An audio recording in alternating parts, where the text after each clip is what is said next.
Bom dia, boa tarde, boa noite. Você acredita no ensino de inglês para crianças como um direito social? Eu sou a Kelly Lopez. Welcome to Wingscast, um bate-papo leve entre educadores e entusiastas da educação que conecta inovação e ensino de inglês. Inteligência artificial já deixou de ser futuro distante e está presente no nosso dia a dia. No campo educacional, pode automatizar tarefas, personalizar o aprendizado e ajudar gestores a tomarem decisões mais assertivas. Mas também traz dilemas éticos e o risco de ampliar desigualdades. A questão é: como usar a inteligência artificial de forma que apoie e não substitua professores? E para esse papo, eu recebo o Felipe Colpo, CEO da FlexG. Ele é especialista em soluções de IA para educação e gestão e sabe como equilibrar tecnologia e humanidade. É a pessoa certa para mostrar como a IA pode ser aliada da escola pública e, inclusive, do ensino bilíngue em Wings. Então vamos lá, bem-vindo, Felipe. Que bom ter você aqui com a gente. Obrigado aí pelo convite, é um prazer a gente poder estar aqui para poder conversar, né? Um tema super relevante para a educação, então agradeço muito aí o convite de estar aqui no espaço de vocês. Ai, maravilha. So, let's get started. Vamos lá. Quando a gente fala em IA na educação, qual é a diferença entre o hype e o que realmente já acontece nas escolas hoje? Acho que é bem legal essa pergunta, Kelly, porque, sim, quando começou aí a parte da AI, começou muito essa questão, né? Será que é modinha? Será que veio, né? Deu todo aquele hype, mas vai cair por terra? Eu acho muito legal a gente pensar a respeito disso, entender como é que essas ferramentas funcionam, porque nós já tivemos muitos hypes na educação, né? Não sei se você concorda comigo. Vários. Mas eu lembro, sei lá, quando a gente começou a falar de lousa interativa, óculos de realidade virtual, muito se pensou que isso iria impactar muito a educação e, de fato, trouxe avanços, mas talvez foram tecnologias que não chegaram a entregar tudo aquilo que se tinha de expectativa no início, né? Mas quando a gente olha para esse tipo de tecnologia, a gente vê alto custo de implementação, alta curva de aprendizagem, custo de manutenção, né? A gente fala de hardware, né? Hardware tem que...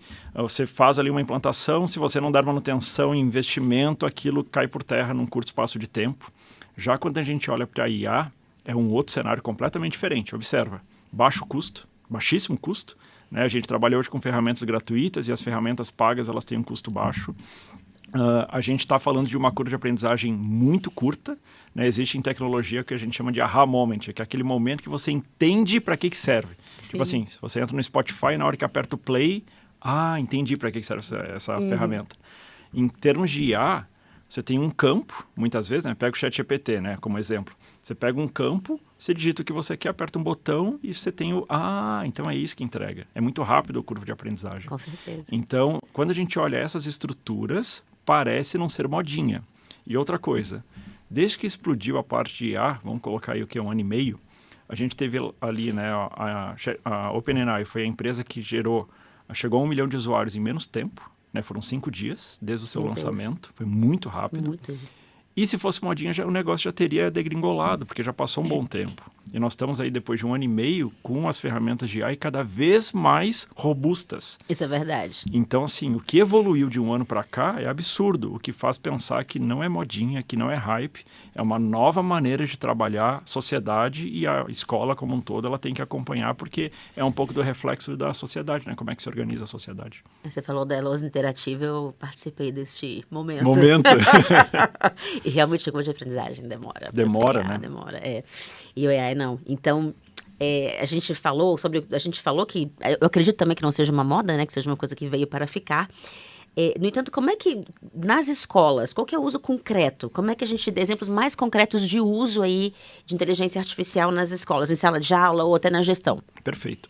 Então, quando a gente entende que não é uma modinha, mas que é uma nova maneira, uma nova ferramenta de trabalho, isso já está tendo impacto na escola, com certeza. Então, por exemplo, estruturação de provas, hoje a gente já consegue fazer muita coisa com IA, muita coisa, acelerar processos, correção de provas. Por exemplo, minha esposa é professora. E eu vejo todo final de semestre, acho que todo professor já passou por isso, aquela quantidade de papéis em casa, né? E aí tem que devolver, aí o aluno já entrou de férias, aí fica em casa, aí o que faz? Mas é um documento, não pode jogar fora. Exato. Então, assim, o tempo de correção é uma coisa absurda e muitas vezes de provas objetivas. ou seja, estruturadas. Você tem que corrigir na mão, né? Na mão ali, mas assim, a tecnologia poderia auxiliar nisso, não é uma pergunta aberta, sabe? Que aí tu tem ali o papel do professor muito mais sério, né? Então, correção de provas, eu acho que é um outro aspecto. Avaliar especificamente variáveis que a gente tem dificuldade enquanto ser humano. Vou te dar um exemplo. A gente está aqui num ambiente de inglês, né? Então, dentro da fluência de inglês, a confiança do aluno com o idioma é uma variável que influencia diretamente na fluência, correto? Sim. Então, como é que eu meço isso? É difícil. Mas, por exemplo, dentro da própria FlexD, a gente desenvolveu uma IA para fazer a medição dos tempos de pausa do aluno. Esses que todo professor pega na comunicação com o aluno, que é impossível, né, humanamente, a gente fazer algum registro de fazer o acompanhamento. Ele pausou 25 vezes, tempos longos, e aí depois eu conversei 3 semanas depois com ele, e o tempo já está mais curto, o que significa que ele aumentou a confiança. Mas com IA a gente consegue fazer isso. Verdade, é muito sutil, né? É sutil, e isso pode dar informação. Por exemplo, é muito comum dentro da formação da própria aquisição do idioma inglês, a gente olhar frameworks de medição, né, de CFR e outros, mas que são longos períodos até fazer mudança de nível. Sim. Só que muitas vezes tu consegue medir uma variável menor, por exemplo, confiança ou tempos de pausa, num curto espaço de tempo e mostrar para a família, para os pais, para os alunos que ele está evoluindo. E por que isso é importante? Aquisição de idiomas, eu preciso perceber que eu estou melhorando para me manter motivado. Com certeza. É a tal da academia, né? Eu preciso... Exatamente. Como é que eu mantenho o engajamento ao longo do tempo? Então, nesses aspectos pedagógicos, são alguns exemplos, poderia dar outros, no processo de gestão, formação de professores, tutoria de professores, acompanhamento de relatórios, fazer processos preditivos de KPIs em relação a seja uma escola, seja uma turma, seja um grupo.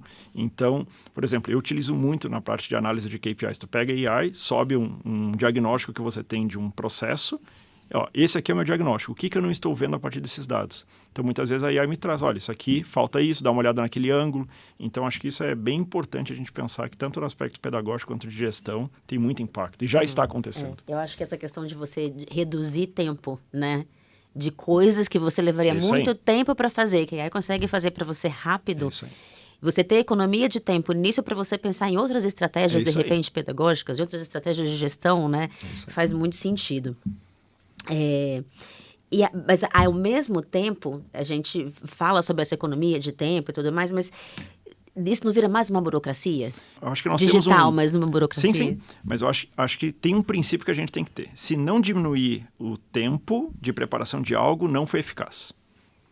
Esse é um princípio básico da IA. Se não está diminuindo o tempo que você prepara uma aula, que você organiza um relatório, que você sobe algum diagnóstico, que você faz o resumo de algo, se não está sendo para diminuir o tempo de fazer aquele algo, quer dizer que não foi eficaz. E observa, por que a AI está ganhando tanta escala? Não só na escola, mas a nível social, né? Porque a gente está ganhando muito tempo. Isso em vários aspectos. E está democratizando determinadas situações que eram muito mais difíceis. Vou te dar um exemplo bem prático. Programação, tecnologia, eu trabalho com tecnologia, normalmente é algo que está restrito aos programadores, desenvolvedores. Sim. Hoje já tem AI que tu fala o que você quer, o sistema que você quer, em poucos prompts ele coloca na mão de um professor um sisteminha ali, sei lá, vou fazer um sorteio para montar grupo e quero que seja tecnológico. É isso. Ele vai lá e faz. Então, antes, o que eu precisava, eu como desenvolvedor, muitas vezes, como a área de TI, precisava de 2 meses para fazer algo, hoje eu faço em um dia, em 20 minutos, algumas coisas. Pega um professor que às vezes demorava uma semana para corrigir provas, ele pode, com o uso da AI, fazer isso em 30 minutos. Então, se isso não acontecer, descarta. É porque só burocracia. Aí é burocracia. Uhum. Aí é aquele negócio de enfeite, né? Então, acho que isso é muito sério. Dentro disso, acho que um aspecto bem importante, Kelly, a gente pensa assim, ok, ela economiza tempo, sem dúvida nenhuma. Eu vou lá e peço, né? Hoje o pessoal não está mais utilizando o Google para fazer pesquisa, está utilizando IA, né? Sim. Então, cada vez mais. Então, assim, uma das coisas que eu me preocupo, estava debatendo com uma pessoa sobre isso. Como é que a gente valida se o uso da ferramenta está sendo eficaz ou não? Porque o tempo, ele vai diminuir, né? Ou seja, eu vou exigir menos tempo para chegar naquele resultado. Mas como é que eu sei se o resultado foi eficaz ou não? E uma das coisas que a gente estava discutindo com esse colega meu, é a variável de a pessoa que está utilizando a IA, ela tem que ser capaz de validar se o resultado da IA faz sentido ou não. Vou te dar um exemplo. Eu não entendo nada, sei lá, japonês. Se eu pedir para a IA fazer um texto para mim em japonês, eu não sou capaz de avaliar se aquilo que ela está me entregando está ok, se não está. Não entendo nada de, sei lá, física quântica. Se eu pedir para ele associar a física quântica com o movimento dos planetas e ela tentar me explicar, eu não sei se aquilo faz sentido ou não.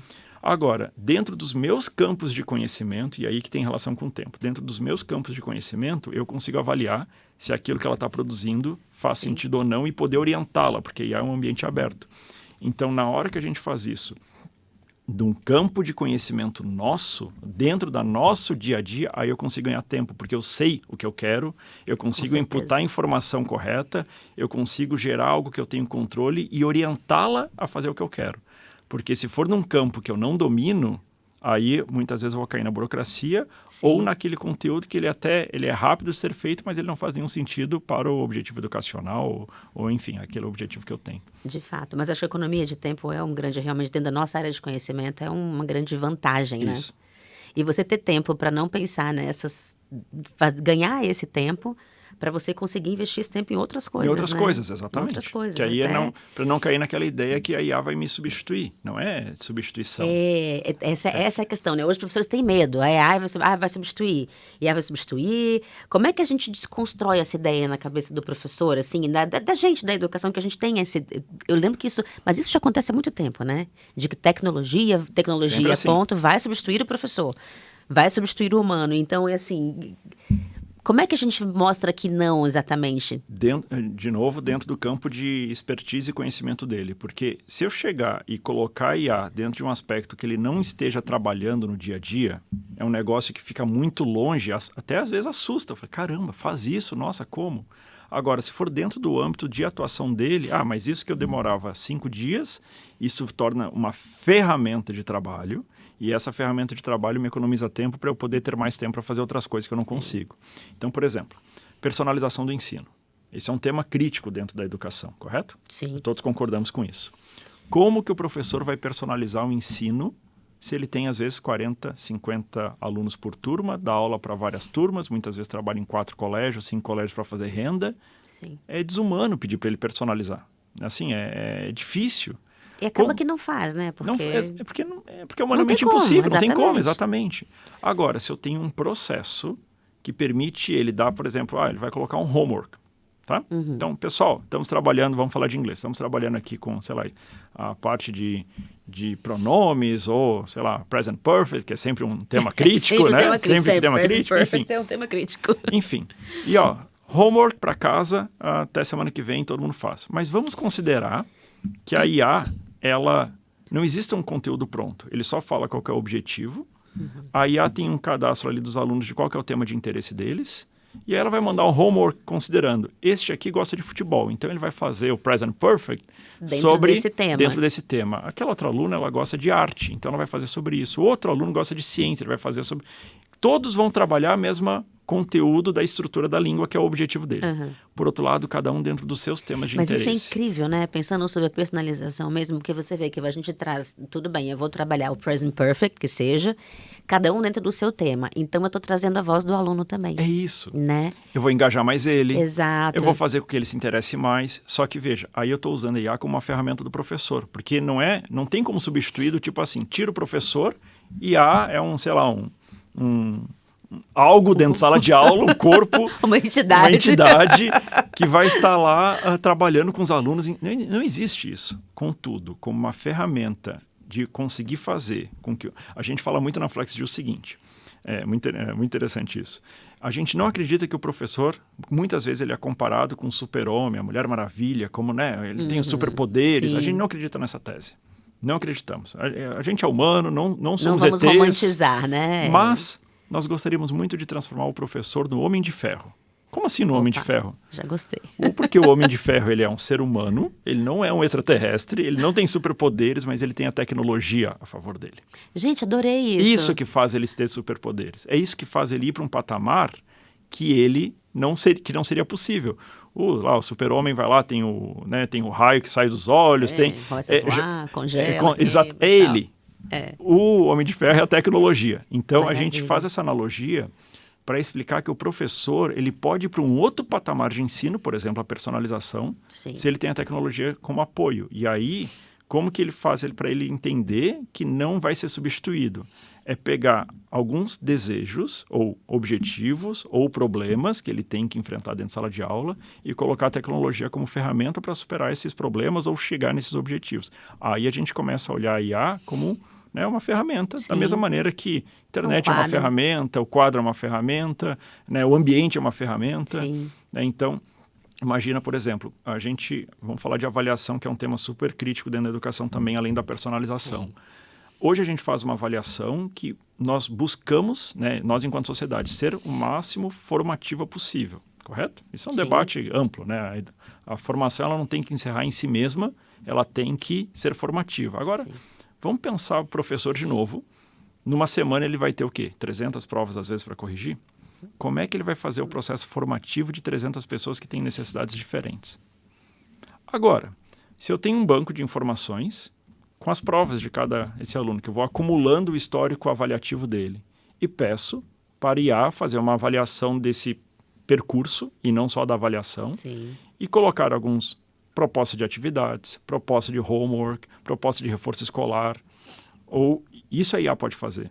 Então, sempre, obviamente, passando pelo crivo do professor, que é quem tem o mando de campo, que é quem é o personagem principal do processo educacional ali no sentido de mediar, né, a relação de ensino-aprendizagem do aluno. Então, isso não pode ser terceirizado, mas a ferramenta IA ela pode ser uma ferramenta que auxilia nesse processo do professor. Maravilha, eu gostei muito do Homem de Ferro, gente. Gostei muito E dessa outra, né? analogia, Vamos incrível. lembrar que ele é rico, então também a gente pode ir para essa linha também, né? Olha, também gostaria. E na verdade quem salvou tudo, spoiler, deixa pra lá. Se você não viu, Avengers, não vou falar.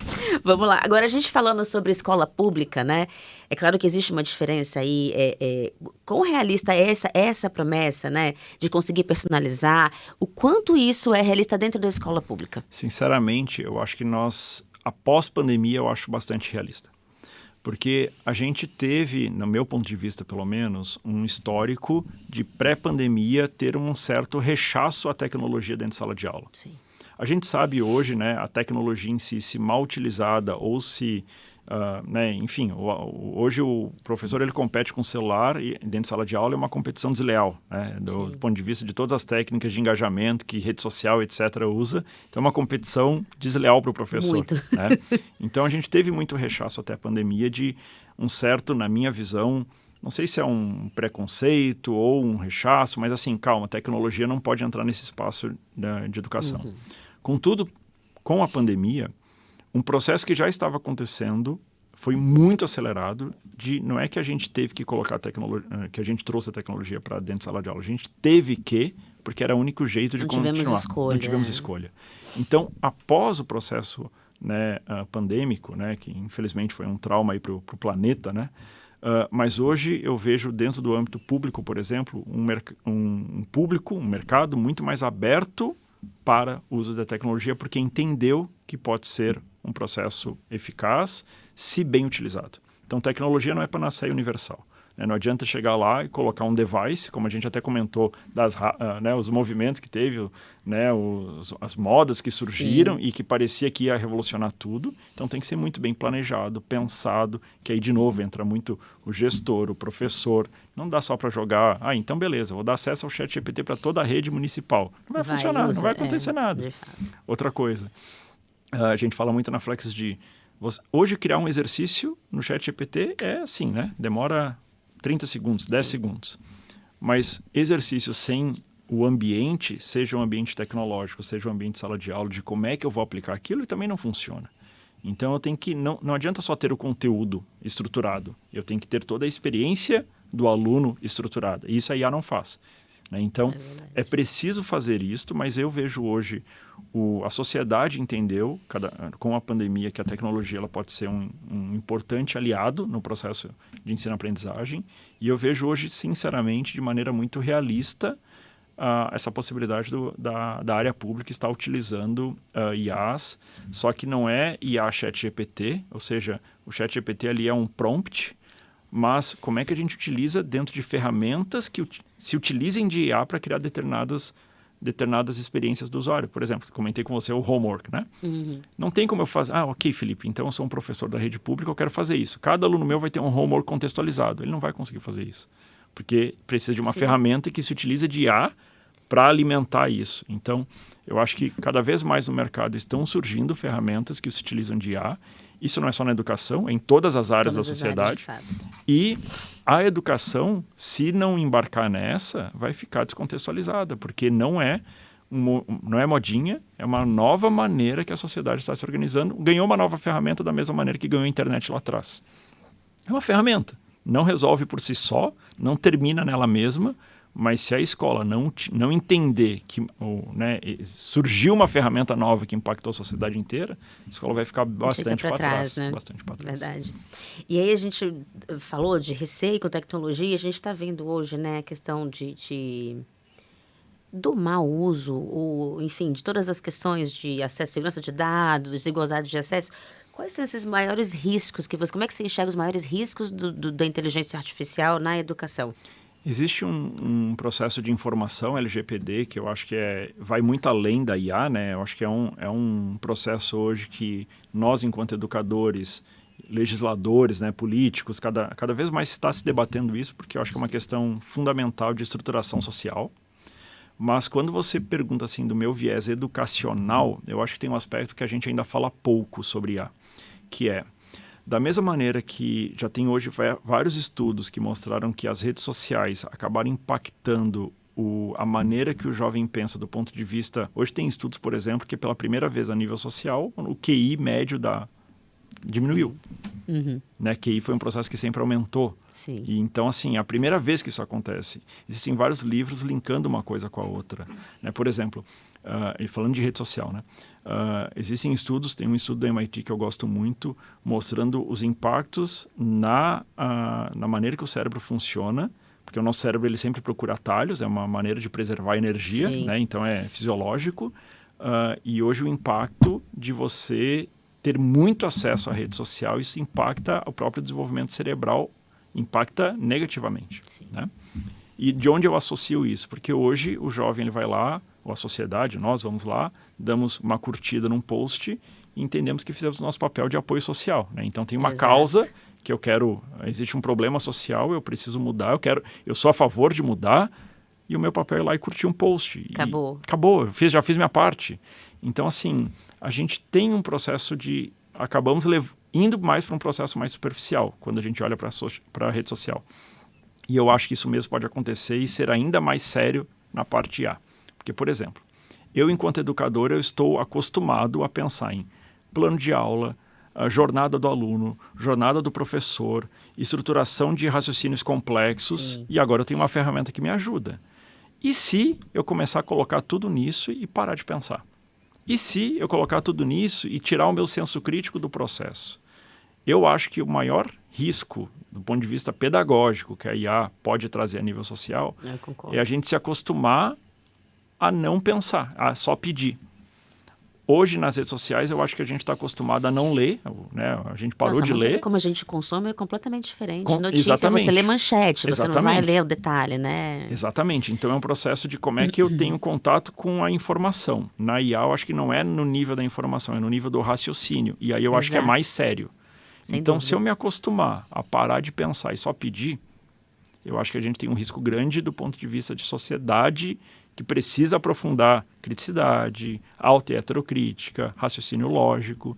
Então, eu acho que... eu acho que discute pouco isso ainda. Que, por exemplo, no âmbito profissional mesmo, eu já vi profissionais que começaram a diminuir a sua performance porque começaram a entregar, fazer entregas sem lógica, superficial. E dava para ver claramente que foi solicitado pela IA e a pessoa sabe copiar, colar, não parou para pensar. Pois é, né? Engraçado que isso é lá atrás, eu estava dando aula lá atrás. A gente já tinha isso um pouco quando começou com o Google Translate aqui na área de inglês, né? Que aí o aluno escrevia tudo em português, colocava para o inglês, só que na época... Hoje vinha aquela coisa palavra por palavra. Eu olhava e falava, como é que você escreveu isso? Eu escrevi em português. Eu falei, mas e aí? Como é? Não, eu coloquei, falei, mas eu preciso que você pense. E eu falava, preciso que você pense. Né? Então eu concordo aí que é um dos maiores riscos e realmente se fala pouco. Se fala pouco sobre isso. E eu, para mim, enquanto educador, né, trabalho com tecnologia, mas me defino como educador. Para mim, o negócio é educação, é assim que a gente vai mudar esse planeta, é assim que a gente vai evoluir socialmente. Eu acho que o grande risco é a capacidade crítica. E você vê alguma maneira da gente, antes desse processo, desenvolver e crescer muito mais do que já está, né? No nível que já está, como é que a gente consegue resolver isso? Eu acho que a gente tem que utilizar enquanto uma ferramenta que ajude a pensar. Vou te dar um exemplo bem bobo. Os meus amigos falam que eu sou maluco e talvez eu seja. Mas, por exemplo, eu utilizei IA uma vez, falei, vamos ver como é que está a minha argumentação. Cheguei para a IA e falei, aí não é no chat, né, na voz. Escolhe um tema e nós vamos debater. E você vai defender um lado, eu vou defender o outro. Aí lá escolhi um tema, e era relacionado à educação, né, que eu queria.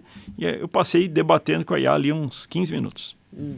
Aí eu falei, ok, acabou o debate, agora faça um reset, não seja influenciado por posição que você defendeu, e avalie todos os argumentos dos dois lados e fale quem ganhou a argumentação, quem ganhou o debate.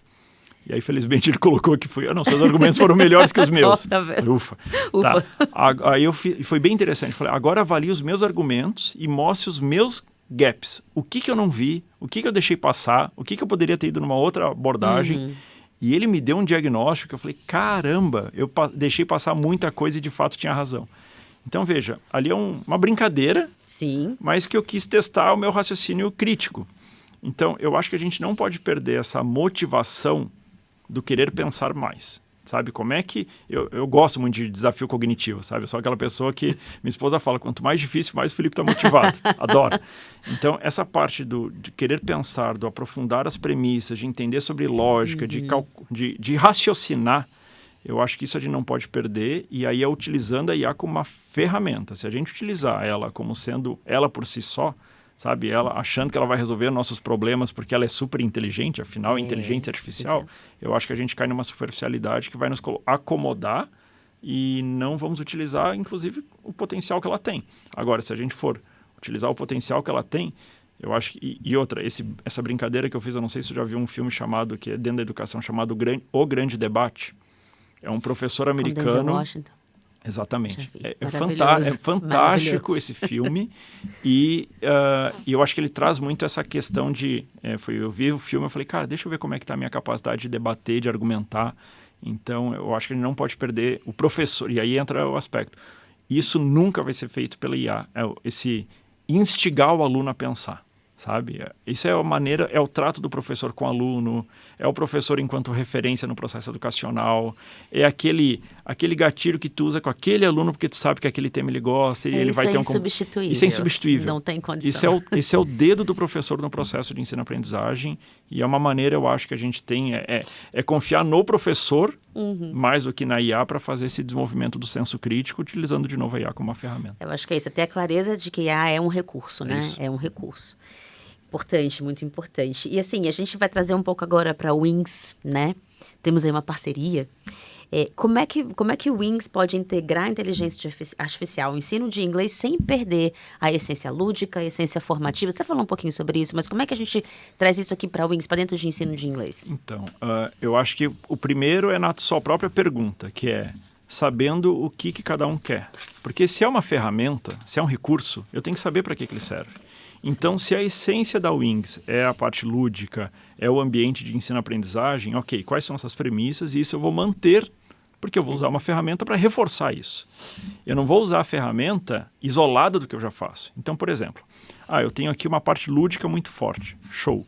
Como que eu amplio o processo lúdico do ensino-aprendizagem a partir de IA? Aí eu já estou direcionando a minha ferramenta, Sim. Entende? E aí eu consigo ampliar. Então, por exemplo, a personalização que a gente estava falando. Isso, para mim, é uma das coisas que a Wings deveria mais cair de cabeça na personalização do ensino, gamificado, a partir dos temas de interesse do aluno. Porque isso aumenta demais o engajamento.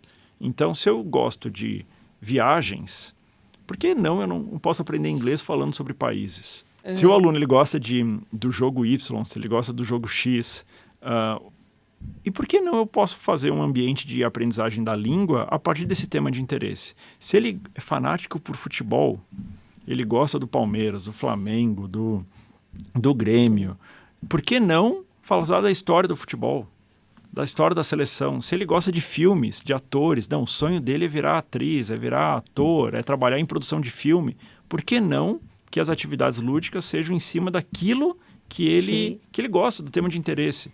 Então, eu vejo que a personalização do ensino, trazendo o aspecto lúdico, que é a essência da Wings, aí eu acho que a gente consegue utilizar a IA para ampliar o trabalho que está sendo feito e não para ficar competindo com o trabalho que está sendo feito. Mais uma vez, entendeu como recurso, né? Sim. Para fechar, eu vou te pedir para trazer uma reflexão sobre esse tema, né? Sobre inteligência artificial para a educação. O que você gostaria de deixar? Mensagem você deixaria aí para os nossos ouvintes? Eu acho que é entender muito que o processo já mudou. Eu não acho que é algo que a gente está falando de futuro. Sim. Eu acho que já mudou. Existem aspectos sociais que muitas vezes a gente pode tentar brigar, a gente pode falar que discorda, que concorda, né? Por exemplo, a gente está falando de rede social, é uma briga perdida. Exato. Tentar tirar, né, colocar a parte do mundo as redes sociais. O negócio é aprender a utilizar. Então, eu acho que é isso. Se a IA, para mim, é muito claro que ela já emplacou, não só a nível educacional, em várias áreas da sociedade. E agora a questão é como é que a gente utiliza esse recurso para ampliar aquilo que a gente já faz. Não é para brigar, não é para olhar como um processo competitivo, mas como é que eu resolvo problemas reais, do mundo real, dentro de sala de aula, a partir desse novo recurso que a gente tem disponível.